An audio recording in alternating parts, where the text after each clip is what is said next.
Hello दोस्तों, स्वागत है आपके अपने यूट्यूब चैनल सीरियस स्टडी में।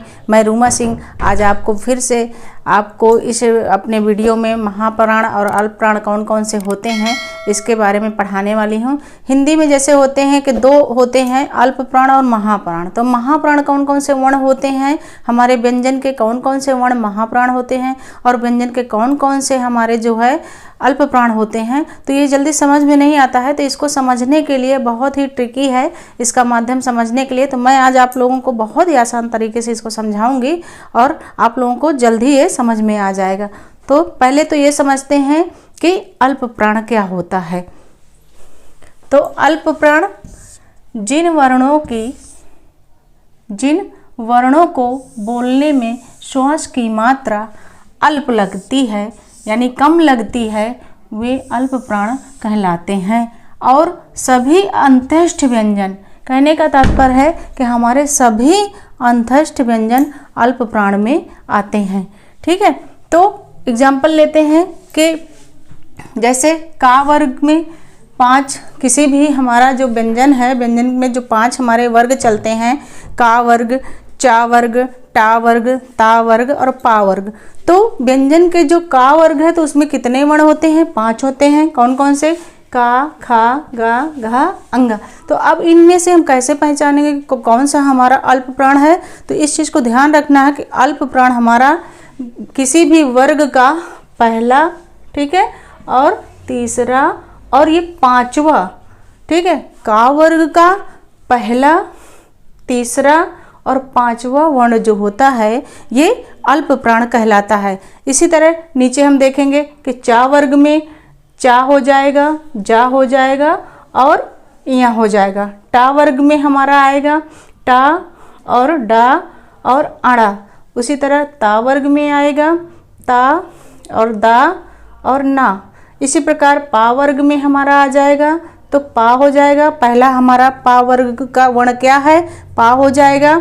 और फिर दूसरा हमारा हो जाएगा बा और फिर 5वां हो जाएगा हमारा माँ। ठीक है, तो इस प्रकार कुल मिलाकर के हमारे जो अल्प प्राण जो है वो वर्ण होंगे, कौन कौन से होंगे? तो हम इसको सीरीज बना लेंगे और इसको इस तरह समझ लेंगे कि हमारा ये पहला वर्ण आता है, किसी भी वर्ग का पहला वर्ण हमारा अल्प प्राण होगा। फिर उसके बाद तीसरा, किसी भी वर्ण का जो तीसरा वर्ण आएगा वो हमारा अल्प प्राण होगा। फिर उसी में आगे बढ़ेंगे, किसी भी वर्ण का जो 5वां वर्ण है यानी लास्ट वर्ण है वो हमारा अल्प प्राण में आएगा। तो इस तरह कुल मिलाकर के 15 हमारे ये अल्प प्राण हो जाते हैं। और इसी के साथ साथ जितने भी अंत्येष्ट व्यंजन होते हैं या, रा, ला, वा, ये भी इसी में अल्प प्राण में आते हैं। क्योंकि अल्प प्राण में जो भी वर्ण हम बोलते हैं उसमें बोलते समय जब श्वास हम बहुत ही कम इस्तेमाल करते हैं तो वो हमारे अल्प प्राण कहलाते हैं। जैसे हम बोल के ही देख सकते हैं कि का, तो कितनी थोड़ी सी हमारी श्वास का उपयोग हुआ है इसमें और हम बहुत ही कम समय में उस सब वर्ण को बोल लेते हैं। का, ठीक है, गा, ठीक, और हमारा हो गया अंगा। ठीक है, किसी भी वर्ण का पहला, तीसरा और अंतिम वर्ण 5वां वर्ण जो होता है ये हमारा अल्प प्राण होता है। उसके आगे सारे हमारे अंत्येष्ट व्यंजन आते हैं तो वो भी हमारे अल्प प्राण होते हैं। तो अल्प प्राण अंत्येष्ट व्यंजन में या, रा, ला, वा, ये भी अंत्येष्ट व्यंजन में आते हैं। और एक आसान ट्रिक मैं बताती हूँ कि जो सारे ही हमारे व्यंजन होते हैं, वर्ण होते हैं, 5 होते हैं, उन 5 वर्ण में जो 3-3 हमारे वर्ण आते हैं अल्प प्राण के, तो उनका एक ट्रिक है, याद करने का तरीका है बहुत ही आसान। जैसे पहले वर्ण में हमारे आता है कि पहला अक्षर क्या हो गया हमारा वर्ण का हो जाएगा और तीसरा जो है हमारा गा हो जाएगा और अंतिम 5वां वर्ण जो है हमारा अंगा हो जाएगा। तो हम इसको इस तरह आसान याद कर सकते हैं कि कगड़, दूसरा चजऊ, तीसरा टडण, चौथा तदन और 5वां पबम।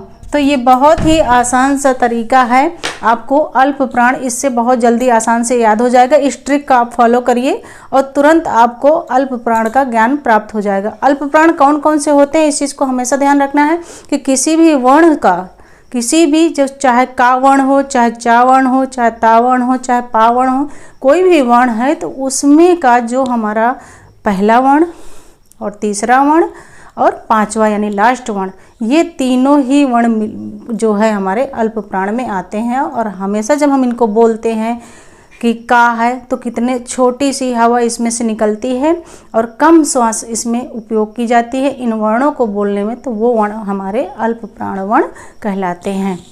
अल्प प्राण सभी को समझ में आ गया। चलिए अब पढ़ते हैं कि महाप्राण क्या होता है। तो महाप्राण उसे कहते हैं जिन वर्णों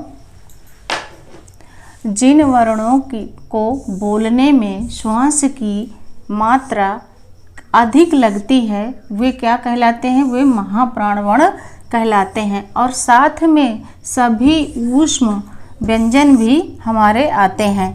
किसी भी कहने का मतलब ये कि महाप्राण वो होता है जिसमें कोई भी वर्ण है, बोलते हैं हम जब, तो बोलने के समय जब हमारी श्वास की मात्रा अधिक लगती है और उसमें घर्षण होता है तो वो हमारे महाप्राण शब्द होते हैं। जैसे कि किसी भी वर्ण का दूसरा शब्द और चौथा शब्द, किसी भी वर्ण का वर्ण है तो उसका दूसरा शब्द और उसका चौथा वर्ण जो है का वर्ण का दूसरा वर्ण और चौथा वर्ण जो है ये महाप्राण कहलाते हैं। अब का वर्ण में देखते हैं कि जैसे कि 5 वर्ण होते हैं तो पहला, दूसरा, तीसरा, चौथा और ये पांचवा।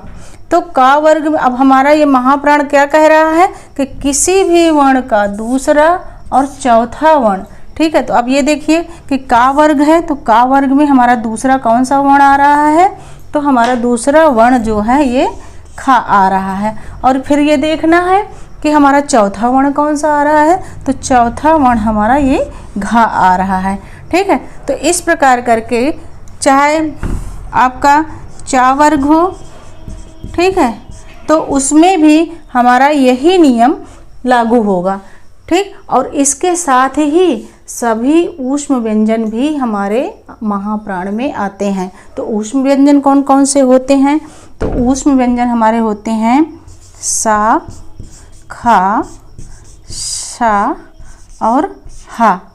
तो ये 4 जो हमारे होते हैं ये ऊष्म व्यंजन होते हैं, ठीक है, ऊष्म व्यंजन। तो यानी कहने का मतलब है कि जितने भी का वर्ग है, टा वर्ग है, पा वर्ग है, ठीक है, और इस जितने भी 5 वर्ग हैं हमारे, इन 5 वर्गों के दूसरा वर्ण और चौथा वर्ण, ठीक है, उसके साथ ही सभी ऊष्म व्यंजन ये भी हमारे महाप्राण कहलाते हैं।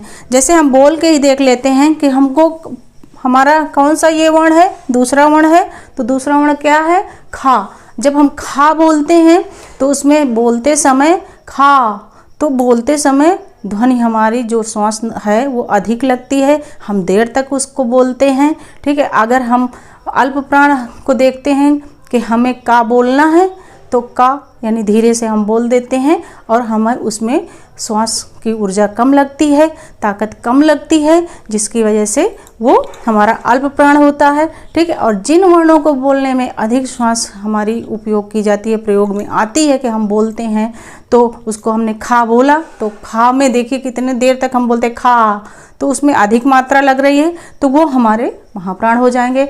और उसी प्रकार सारे ऊष्म व्यंजन आ जाते हैं। तो जैसे सा है, सा को आप बोलेंगे सा, इसको प्रैक्टिकली बोल के देखिए सभी लोग और बोलिए इसको कि सा, फिर खा, तो कितनी देर तक हम बोलते हैं खा, फिर सा है, फिर आपका हा है। तो इस तरह करके ये सारे जो हैं हमारे ये क्या हो जाएंगे, महाप्राण हो जाएंगे। कहने का मतलब है कि महाप्राण को समझना बहुत आसान है, इस चीज़ को ध्यान रखना है, आप सभी लोगों को ध्यान रखना है कि महाप्राण हमारे जितने भी वर्ण हैं उनमें का दूसरा और चौथा वर्ण ही हमारे आते हैं जो महाप्राण कहलाते हैं। इस चीज़ को हमेशा ध्यान रखना कि अल्प प्राण और महाप्राण में क्या अंतर है, कौन कौन से वर्ण आते हैं, तो उन वर्णों को हमको पहचानना है। तो आप ऐसा करिए कि हम कभी कभी कंफ्यूज होते हैं तो कौन सा अल्प प्राण को याद करें कि महाप्राण को याद करें, तो इसमें परेशान होने की ज़रूरत नहीं है। आप एक चीज़ को याद कर लीजिए, चाहे अल्प प्राण को ध्यान में रखिए और चाहे महाप्राण को ध्यान में रखिए। ठीक है, अगर एक को आपने ध्यान से पढ़ लिया और समझ लिया, उसके ट्रिक को समझ लिया और उसको याद कर लिया, तो आपका महाप्राण तो अलग हो जाएगा। अगर महाप्राण को आपने समझ लिया तो अल्प प्राण आपका निकल आएगा।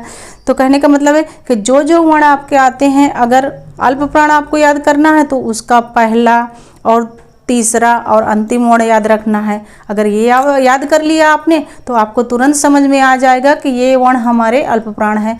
और महाप्राण कौन से बचते हैं, तो जब दो ही बचते हैं उसमें। ठीक है, तो आपका दो बचा, क्या क्या बचा, आपका खा बचा और आपका घा बचा। तो जब खा बचा और घा बचा तो ये आपके महाप्राण हो जाएंगे। ठीक है दोस्तों, अगर मेरा वीडियो आप लोगों को पसंद आया हो तो आप लोग इसे शेयर करिए और लाइक करिए और सब्सक्राइब कर लीजिए और जो है बेल आइकन को ऑल पर सेलेक्ट कर लीजिए, ताकि आप लोगों को मेरे न्यू वीडियो की नोटिफिकेशन मिलती रहे। Bye bye, take care.